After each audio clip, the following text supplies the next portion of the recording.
করেছিল, রসুলের সঙ্গে জিহাদ করেছিল, রসুলের আশেপাশে সব ছিল, কিন্তু তারপরেও আল্লাহ তাআলা সতর্ক করে আয়াত তাদের উপরে নাজিল করে দিল। কেন নাজিল করে দিল? কিছু মানবা কিছু মানবা না তা হবে না। আল্লাহর বিধানে যা আছে, ইয়া আইয়ুহাল্লাযীনা আমানু দুখুলু ফিস সিলমি কাফা, তুমি পরিপূর্ণভাবে ইসলামের ভিতরে প্রবেশ করো। অর্ধেক করবা অর্ধেক করবা না, এটা কোনোদিন মুসলমান দাবি করতে পারে না। ইয়ামুন্নুনা আলাইকা আসলামু কুল লা তামুন্নু আলাইয়া ইসলামাকুম বালিল্লাহু ইয়ামুন্নু আলাইকুম আন হাদাকুম লিল ঈমান। আল্লাহ তাআলা ডাক দিয়ে বলেন, কিছু মানুষ আছে মুখে মুসলমান দাবি করে, ও নবী আপনি জেনে রাখেন এরা প্রকৃতপক্ষে মুসলমান না, সুবিধাবাদী মুসলমান। আসতে বলেন, কি মুসলমান? সূরা হুজুরাত পরে দেখেন আল্লাহ বলেন এরা সুবিধাবাদী মুসলমান, গরুর গোশত খাওয়া মুসলমান, এরা অন্য কিছু নয়। দুনিয়ার সব জায়গায় তারা বলে কোরআন তাদের ঘরে আছে, নামাজ পড়ে, রোজা করে, হজ করে, উমরা দেয়, উমরা করে, যাকাত দেয়, সব কাজগুলো করে, কিন্তু আল্লাহর কালামটাও ঘরের মধ্যে রাখছে, মাঝে মাঝে কোরআনটা তেলাওয়াত করে, কিন্তু যখন বলবে এই কোরআনের ভিতরে যা আছে তা সমাজের মধ্যে প্রতিষ্ঠিত করতে হবে, তখনই দেখবা ব্যক্তির মনটা বেজার।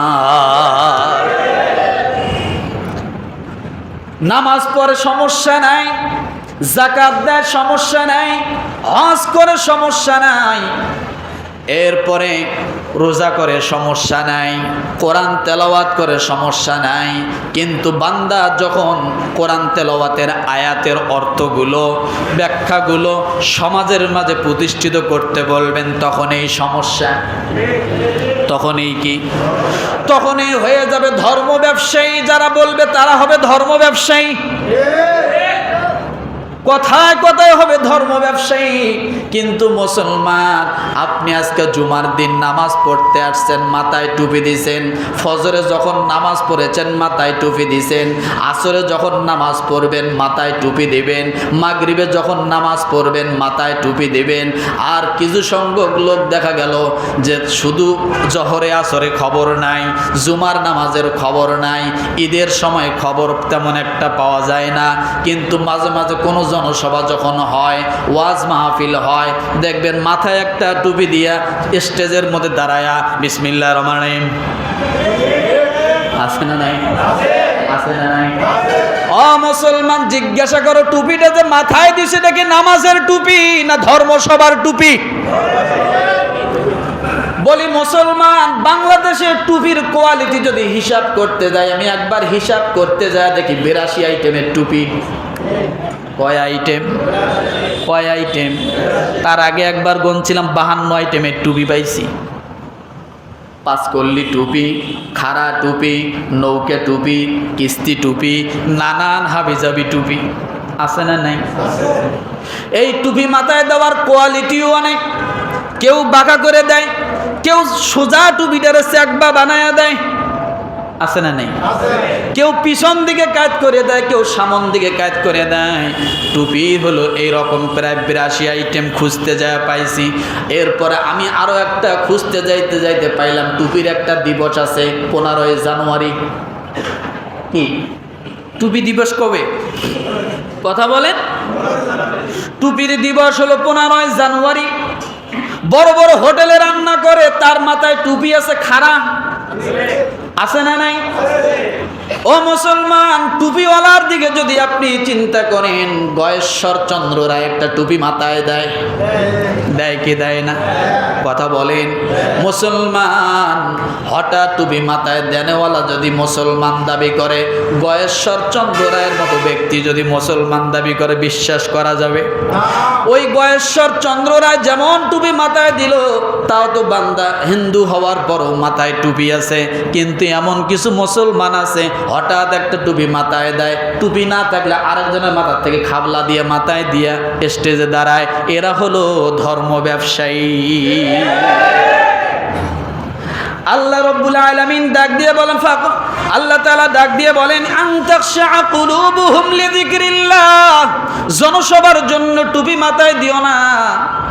ও মুসলমান, এই টুপিটা অনেকে অনেকভাবে ব্যবহার করে, করে কি করে না? জোরে বলেন। কিন্তু টুপিটা ব্যবহার করে স্বার্থ হাসিল করলো, নাম হলো সব মোল্লাদের। দুইজন দোকানদার, এক দোকানদার নামাজ পড়ে, দুই মুদি দোকানদার একে মহাজনের কাছ থেকে সয়াবিন তেল কিনে আনে। কি করে বলেন তো? একই মহাজনের কাছ থেকে সয়াবিন তেল কিনে নিয়ে আসে। দুই দোকান পাশাপাশি, এখন দুইজনে তেল বিক্রি করে কাস্টমারের কাছে। একজন বলতেছে, ভাই এটা 1 নাম্বার তেল, এটা 1 নাম্বার তেল, মাথায় কিন্তু টুপি। এখন আরেক দোকানদার যে পাশের জন, সেও তো ওই একই জায়গার থেকে তেল আনছে, তাই না? সে ডাক দিয়ে বলে, এই মাথায় টুপিটা দিয়ে এরকম মিথ্যা কথা বলার দরকারটা কি? তুই না নামাজ পড়স, নামাজ না পড়ি আসলি, এই যে টুপি মাথায় দিয়ে নামাজ পড়ে আসিয়া যে তুইও যে দোকান থেকে তেল আনছো, আমিও সেই দোকান থেকে তেল নিয়ে আসছি, তোরটা 1 নাম্বার হলো, আমারটা 2 নাম্বার হলো। এখন এই টুপিওয়ালা ওই দোকানদারকে ডাক দিয়ে বলে, দেখ কথা বেশি করিস না, আর নামাজের খোটা দিস না। আমি নামাজ যে টুপি মাথায় দিয়ে পড়ছি সেটা আমার প্যাসে, আর তেল বেশি যে টুপিটা এটা আমার মাথায়। তাহলে তেল বেচা টুপি আলাদা, বোঝেন নাই কথা? নামাজের টুপি, ওই যে দোকানদার যে বলছে তুই এই টুপি মাথায় দিয়ে কেবলমাত্র নামাজ পড়ে আসলে আসে তুই নিচে কথা কইতেছিস, তেল বেচতেছিস। ও এখন ডাক দিয়ে কয়, শোন কথা বেশি করিস না, আমি যেটা দিয়ে নামাজ পড়ি সেটা আমার প্যাসের ভিতরে, আর যে টুপি মাথায় দিয়ে তেল বেশি এটা আমার মাথায়। তাহলে বোঝা গেল টুপিরও ভাগ আছে ভাই, আছে না নেই? ও মুসলমান, আল্লাহ তাআলা ডাক দিয়ে বলেন, তাদের জন্য কি এখনো সময় হয় নাই? আল্লাহর স্মরণের জন্য মনটা কি এখনো বিচলিত হয় নাই, বিগলিত হয় নাই, নরম হয় নাই? অপেক্ষা করতে করতে এমন একটা সময় চলে আসবে, মসজিদে আজান হবে, বান্দা কান দিয়ে শুনবে, কিন্তু যাওয়ার ক্ষমতা থাকবে না। জোরে বলেন। আল্লাহর কসম, আল্লাহর কসম, আল্লাহর কসম, এই মেম্বারে বসে মিথ্যা বলবো না। গত 1 সপ্তাহের ভিতরে আমি কোনো এক রুগীকে কোথাও দেখতে গিয়েছিলাম। রুগীকে দেখতে যাওয়ার পরে ডাক দিয়ে বললাম, ভাই কেমন আছেন? বলে, ভালো আছি হুজুর।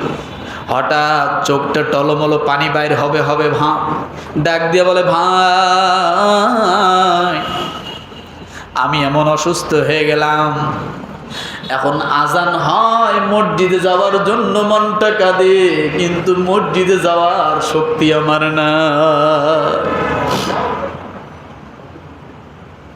আজান হয় মনটা কাঁদে, কিন্তু মসজিদে যাওয়ার শক্তি নাই। চোখ আছে, কান আছে, নাক আছে, পুরো দেহটা আছে, কিন্তু আল্লাহ শুধু শক্তিটা উঠাই নিয়ে গেছে। এখন কাঁদে, আজান হয়, চোখের পানি ফেলায়। এই জন্য আল্লাহ তাআলা ডাক দিয়ে বলেন, তাখশা কুলুবুহুম লিযিকরিল্লাহ, তাদের কি এখনো অন্তরটা আমার দিকে ঝুঁকে দেওয়ার মতো সময় কি হয় নাই? এখনো কি আসার মতো সময় হয় নাই? এখনো দুনিয়ার পিছনে দৌড়াচ্ছে, তাগুদের পিছনে দৌড়াচ্ছে, মিথ্যা বাহবার পিছনে দৌড়াচ্ছে, মিথ্যা ক্ষমতার পিছনে দৌড়াচ্ছে। কিন্তু এই ক্ষমতার একদিন শেষ আছে, যেদিন কিয়ামতের ময়দানে আল্লাহর আদালতে উঠবে, সেদিন এই ক্ষমতা তাকে কোনো উপকার দিতে পারবে না। পারবে? কথা বলে। তাহলে আপনি সারাটা জীবন দৌড়ালেন কার পিছনে?